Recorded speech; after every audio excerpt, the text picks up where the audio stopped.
ஏயா இந்த திமுக காரங்களுக்கு கொஞ்சம் கூட வெக்கமே கிடையாதா? அரசு அறிவிச்சிருக்கு, அரசு 3000 பொங்கல் பரிசு அறிவிச்சிருக்கு.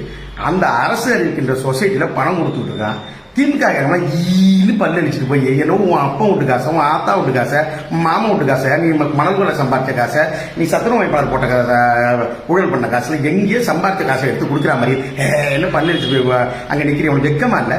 யாரும் உங்க அப்பா வீட்டு காசா, உதயநிதி வீட்டு காசா, இன்பநிதி வீட்டு காசா, இல்ல அவங்க தாத்தா இருக்கிறார், உங்க ஐயா இருக்கிறாரு, ஸ்டாலின் விட்டு காசு, இல்ல யார் விட்டு காசுன்னு சொல்லு, கலைஞர் விட்டு காசுன்னு சொல்லு, சொந்த காசை எடுத்து கொடுக்குறாரு. அது அரசனுடைய வரிப்பணத்துல ஒரு நலத்திட்டமா அறிவிக்கப்பட்டிருக்கு. தலைவருடைய அது நம்ம தமிழர் திருநாள், பொங்கல் திருநாளா அறிவிக்கப்பட்டு அரசு கொடுக்குது. அது அரசு கொடுக்குது, திமுக கொடுக்கல.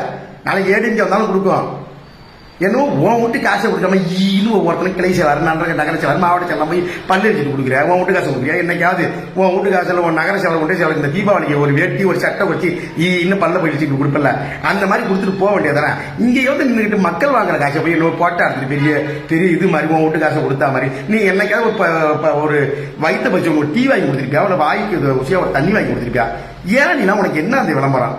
எல்லாம் திமுக வெக்கமே இல்லையா?